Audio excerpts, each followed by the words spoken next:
నమస్కారం న్యూస్ ఛానల్కు స్వాగతం. ఈనాటి ముఖ్యాంశాలు: అణుబూచికి బెదరం, అణ్వస్త్ర బెదిరింపులను సహించం. జాతినుద్దేశించి చేసిన ప్రసంగంలో ప్రధానమంత్రి నరేంద్ర మోదీ. మన సీట్లు మనకే, ఉన్నత విద్యపై నిర్ణయం. తెలంగాణ బాటనే ఏపీ. మండిన కోస్తా. జగ్గయ్యపేటలో రికార్డు స్థాయిలో 44 డిగ్రీలు నమోదు. పాక్ ప్రభుత్వ లాంఛనాలతో ఉగ్రవాదుల అంత్యక్రియలు.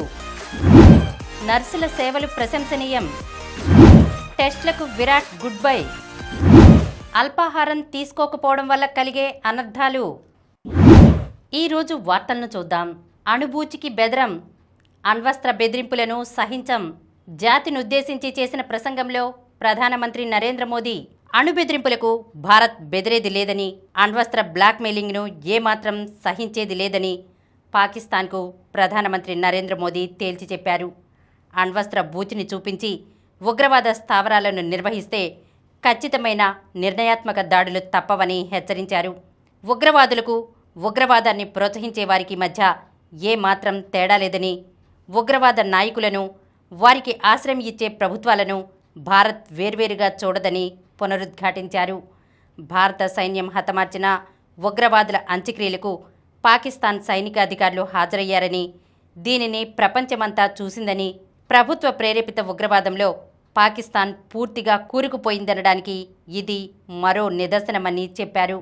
మన కుమార్తెలు, చెల్లెళ్ల నుదుటిపై సింధూరాన్ని తుడిచే సాహసాన్ని ఉగ్రవాదులు చేశారని, దానికి ప్రతిగా ఉగ్రవాదం ప్రధాన కార్యాలయాలనే తుడిచిపెట్టేశామని, దాంతో సింధూరాన్ని తుడిచేస్తే పరిణామాలు ఎలా ఉంటాయో ఇప్పుడు ప్రతి ఉగ్రవాదికి తెలిసిందని అన్నారు. మన సరిహద్దుల్లో దాడులు చేయడానికి పాకిస్తాన్ సిద్ధమైందని, కానీ భారత్ మాత్రం నేరుగా దాని గుండెలపైనే తన్నిందని చెప్పారు. ఉగ్రవాదంపై పోరును ఆపరేషన్ సింధూర్ పునర్నిర్వచించిందని, సరికొత్త బెంచ్ మార్కును నిర్దేశించిందని వ్యాఖ్యానించారు. పాకిస్తాన్లో భారత్ సృష్టించిన యుద్ధ బీభత్సానికి తట్టుకోలేక ఆ దేశం కాళ్లబేరానికి వచ్చిందని, మరోసారి ఉగ్రవాదానికి పాల్పడబోమని చెప్పిందని, అందుకే తాము కూడా కాల్పుల విరమణకు అంగీకరించామని చెప్పారు. పాకిస్తాన్లో చర్చలంటూ జరిగితే ఉగ్రవాదం, పాక్ ఆక్రమిత కశ్మీర్ను అప్పగించడంపైనేనని తేల్చి చెప్పారు. మన సీట్లు మనకే, ఉన్నత విద్యపై నిర్ణయం. తెలంగాణ బాటనే ఏపీ.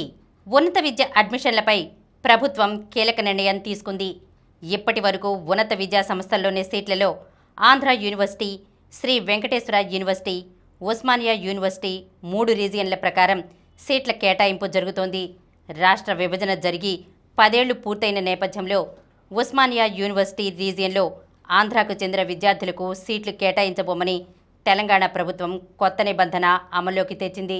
దీంతో ఏపీ ప్రభుత్వం కూడా అదే కోణంలో ఇకపై ఉన్నత విద్యా సంస్థల్లో సీట్లు మన రాష్ట్ర విద్యార్థులకు మాత్రమే దక్కేలా అడ్మిషన్ల నిబంధనలకు సవరణలు చేసింది. వీటి ప్రకారం రాష్ట్రంలోని ఆంధ్ర, వెంకటేశ్వర యూనివర్సిటీల మధ్య మాత్రమే సీట్ల పంపిణీ జరుగుతుంది. ఉదాహరణకు ఆంధ్ర యూనివర్సిటీ రీజియన్లో ఏయూ రీజియన్కు 85% సీట్లు వస్తాయి. మిగిలిన 15% సీట్లు ఆన్ రిజర్వ్డ్గా ఉంటాయి. వాటిలో అటు ఆంధ్ర, ఇటు వెంకటేశ్వర యూనివర్సిటీల విద్యార్థులు అడ్మిషన్లు పొందవచ్చు.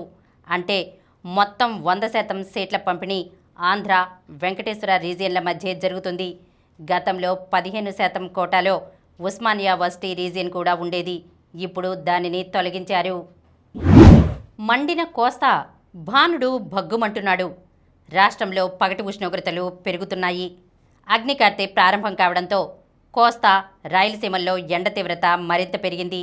పలు ప్రాంతాల్లో 41 డిగ్రీల కన్నా అధికంగా ఉష్ణోగ్రత నమోదైంది. ఏలూరు జిల్లా ఈదులగూడెంలో 43.09 డిగ్రీల గరిష్ట ఉష్ణోగ్రత నమోదైంది. పల్నాడు జిల్లా కాకానిలో 43.7, బాపట్ల జిల్లా ఇంకొలులో 43.5, ప్రకాశం జిల్లా జువ్విగుంటలో 43.3, ఎన్టీఆర్ జిల్లా మొగలూరులో 43.1, తూర్పుగోదావరి జిల్లా చిట్యాలలో 42.8, ఏలూరులో 42.6, తిరుపతి జిల్లా గూడూరులో 42.3 డిగ్రీలు, పల్నాడు జిల్లా జంగమహేశ్వరపురంలో 42.2 డిగ్రీల ఉష్ణోగ్రతలు నమోదయ్యాయి. దీనికి తోడు వాయువ్య భారతం నుంచి పొడుగాలులు వీచాయి. ఇంకా గాలిలో తేమ శాతం పెరగడంతో ఉక్కపోత నెలకొంది. రాయలసీమ కంటే కోస్తాలో ఉక్కపోత ఎక్కువగా ఉండడంతో ప్రజలు అల్లాడిపోయారు. జగ్గయ్యపేటలో రికార్డు స్థాయిలో 44 డిగ్రీలు నమోదు. ఎండలు ఠారెత్తిస్తున్నాయి. ఉదయం 9 గంటలకే సూర్యుడు సుర్రుమనిపిస్తున్నాడు. జనం గడప దాటి బయటకు రావడానికి భయపడుతున్నారు. జిల్లాలో సోమవారం అధిక ఉష్ణోగ్రతలు నమోదయ్యాయి. జగ్గయ్యపేట మండలంలో రికార్డు స్థాయిలో 44 డిగ్రీలు నమోదైంది. ఈ ఏడాది జిల్లాలో నమోదైన అత్యధిక ఉష్ణోగ్రత ఇదే. పాక్ ప్రభుత్వ లాంఛనాలతో ఉగ్రవాదుల అంత్యక్రియలు. భారత్పై విషం చిమ్మడమే తన విధానంగా పెట్టుకున్న పాకిస్తాన్ తాజాగా అంతర్జాతీయ సమాజాన్ని కూడా ఏమార్చే ప్రయత్నం చేసి అడ్డంగా దొరికిపోయింది. పహల్గాం ఉగ్రదాడికి ప్రతీకారంగా పాక్లోని ఉగ్ర శిబిరాలపై ఆపరేషన్ సింధూర్ పేరుతో భారత్ జరిపిన దాడుల్లో పదుల సంఖ్యలో ఉగ్రవాదులు హతమయ్యారు. వీరిలో లష్కరే తైబా ఉగ్రవాద సంస్థకు చెందిన పలువురు మృతి చెందారు. అయితే మృతి చెందిన ఉగ్రవాదులకు పాక్ ప్రభుత్వం అధికారిక లాంఛనాలతో అంత్యక్రియలు జరిపించింది. ఈ అంత్యక్రియలలో లష్కరే తైబాకు చెందిన సీనియర్ కమాండర్ హఫీజ్ అబ్దుల్లా రవూఫ్ సహా సైనికాధికారులు, పాక్ పోలీసులు, రాజకీయ నేతలు పాల్గొన్నారు. రవూఫ్ను అంతర్జాతీయ ఉగ్రవాదిగా అమెరికా కూడా ముద్ర వేసింది. అలాంటి ఉగ్రవాదికి ఆశ్రయం ఇవ్వడంతో పాటు అంత్యక్రియల్లో పాల్గొన్న పాక్ ప్రభుత్వం మౌనంగా ఉంది. అంతేకాదు, దీనిని సమర్థించుకుంటూ ఆయన్ను మతగురువుగా, కుటుంబ సభ్యుడిగా పేర్కొంటూ అంతర్జాతీయ సమాజాన్ని ఏమార్చే ప్రయత్నం చేసింది. మరోవైపు పాక్ సైన్యం కూడా రవూఫ్ను వెనకేసుకు వచ్చింది. ఆయన స్థానిక మతగురువు, ఓ పార్టీ కార్యకర్త, కుటుంబ సభ్యుడు అంటూ పాకిస్తాన్కి చెందిన inter services public relations director general lieutenant general Ahmed Sharif Chaudhry media సమావేశంలో చెప్పుకొచ్చారు. ఈ క్రమంలో ఓ గుర్తింపు కార్డును కూడా ప్రదర్శించారు. అయితే ఇక్కడే పాక్ అడ్డంగా దొరికిపోయింది. సదరు గుర్తింపు కార్డులో పేర్కొన్న పుట్టినరోజు, గుర్తింపు సంఖ్య వంటివి అమెరికా ట్రెజరీ డిపార్ట్మెంట్ రవూఫ్ను అంతర్జాతీయ ఉగ్రవాదిగా పేర్కొంటూ జారీ చేసిన కార్డులోని వివరాలతో పక్కాగా సరిపోయాయి. ఇదే విషయాన్ని భారత సైనికాధికారులు బట్టబయలు చేశారు. నర్సుల సేవలు ప్రశంసనీయం. వివిధ అనారోగ్య సమస్యలతో ఆసుపత్రుల్లో చేరిన వారికి నర్సులు అందిస్తున్న సేవలు ప్రశంసనీయమని ఇండియన్ మెడికల్ అసోసియేషన్ జాతీయ మాజీ అధ్యక్షులు డాక్టర్ జి సమరం అన్నారు. బెన్ సర్కిల్లోని వాసవ్య నర్సింగ్ హోంలో మన ఆరోగ్యం మాసపత్రిక ఆధ్వర్యంలో అంతర్జాతీయ నర్సుల దినోత్సవం నిర్వహించారు. వాసవ్య మహిళా మండలి కార్యదర్శి రష్మి, డాక్టర్ జగతి, మన ఆరోగ్యం ఎడిటర్ వలవల రాంబాబు, ఆర్టీఐ జిల్లా అధ్యక్షుడు రామ్మోహన్ రావు తదితరులు పాల్గొన్నారు. ఈ సందర్భంగా పలువురు నర్సులను సత్కరించారు. టెస్టులకు విరాట్ గుడ్ బై. అనుకున్నట్లే విరాట్ కోహ్లీ టెస్ట్ క్రికెట్కు గుడ్ బై చెప్పేశారు. కెప్టెన్ రోహిత్ శర్మ 4 రోజుల కిందటే సంప్రదాయ క్రికెట్కు వీడ్కోలు పలకగా తాజాగా కోహ్లీ కూడా అతన్ని అనుసరించారు. ఇంగ్లాండ్ టూర్ వరకైనా వీడ్కోలు నిర్ణయాన్ని వాయిదా వేసుకోవాలని కోహ్లీని బీసీసీఐ కోరింది. అతన్ని ఒప్పించే ప్రయత్నం చేసింది. కానీ తన నిర్ణయం మార్చుకోనని విరాట్ స్పష్టం చేశారు. 2011లో టెస్ట్ అరంగేట్రం చేసిన కోహ్లీ మొత్తం 123 మ్యాచ్లాడి 9230 పరుగులు చేశారు. ఇందులో 30 శతకాలున్నాయి. ఇక సారథిగా అద్భుత రికార్డు కోహ్లీ సొంతం. అతడు సారథ్యం వహించిన 68 టెస్టుల్లో భారత్ను 40 సార్లు విజయ పథంలో నడిపి అత్యంత విజయవంతమైన కెప్టెన్గా నిలిచాడు. అల్పాహారం తీసుకోకపోవడం వల్ల కలిగే అనర్థాలు. ఉదయం సరైన అల్పాహారం తీసుకుంటే రోజంతా హుషారుగా ఉండడంతో పాటు శరీరం శక్తిని ఖర్చు చేసే వేగం మెరుగుపడుతుంది. అయితే అల్పాహారం విషయంలో చేసే పొరపాట్లు మెటబాలిజంను మందగించేలా చేస్తాయి. కాబట్టి ఈ విషయంలో కొన్ని జాగ్రత్తలను తీసుకోవాలి. ఉదయం అల్పాహారం తీసుకోకుండా ఉండకూడదు. అల్పాహారం తీసుకోకపోతే శరీరం శక్తిని ఖర్చు చేసుకునే వేగం మందగిస్తుంది. అంతేకాకుండా ఉదయం తినకపోవడం వల్ల మిగిలిన రోజంతా అతిగా తినే ప్రమాదం ఉంటుంది. దాంతో అధిక బరువు పెరుగుతారు. ఉదయాన్నే తీపి పదార్థాలు తినకూడదు. ఇలా తింటే రక్తంలో చక్కెర స్థాయిలు పెరిగిపోయి శక్తి తగ్గుతుంది. దాంతో మెటబాలిజం నెమ్మదిస్తుంది. ప్రోటీన్లు ఉన్న అల్పాహారం తినాలి. ప్రోటీన్ కడుపు నిండిన భావనతో పాటు కండర పుష్టికి తోడ్పడుతుంది. ఇది మెటబాలిజం మెరుగుదలకు సహాయపడుతుంది.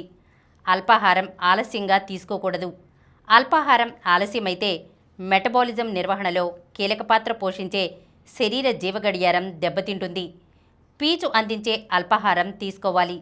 పీచు పేగుల ఆరోగ్యాన్ని సంరక్షించడంతో పాటు మెటబాలిజంను మెరుగుపరుస్తుంది. క్యాలరీలను సమర్థవంతంగా ఖర్చు చేయడంలోనూ పీచు ముఖ్య పాత్ర పోషిస్తుంది. పరగడుపున కాఫీ తాగకూడదు. ఖాళీ కడుపుతో కాఫీ తాగితే కార్టిసాల్ పెరుగుతుంది. దీనివల్ల చక్కెర నియంత్రణకు ఆటంకం ఏర్పడుతుంది. దాంతో కాలక్రమేణా మెటబాలిజం మందగిస్తుంది. ఇప్పుడు కొన్ని సంక్షిప్త వార్తలను చూద్దాం. రేపటితో ముగియనున్న ఎడ్సెట్ దరఖాస్తు గడువు.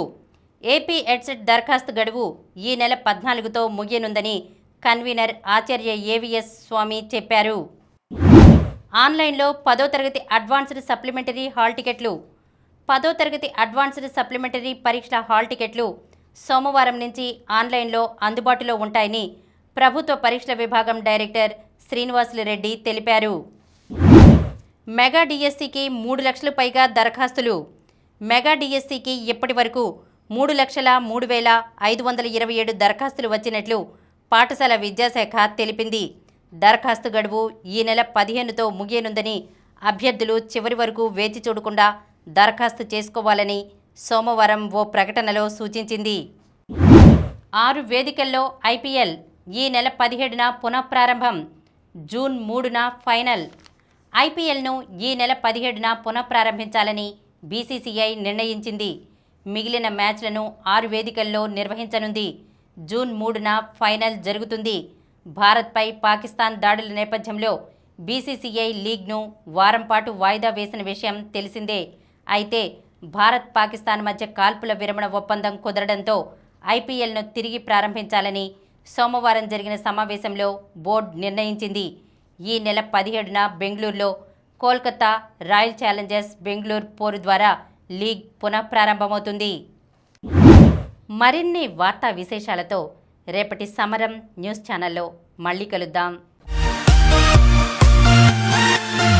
ప్రతిరోజు వార్తా విశేషాల కోసం అనతి కాలంలోనే 20 కోట్లకు పైగా వ్యూస్ సాధించిన సమరం ఛానల్ సమర్పించు సమరం న్యూస్ ఛానల్కు సబ్స్క్రైబ్ చేయండి, లైక్ చేయండి, మీ ఫ్రెండ్స్కి షేర్ చేయండి. అలాగే ప్రక్కనున్న గంట సింబల్ని ప్రెస్ చేయడం మర్చిపోకండి.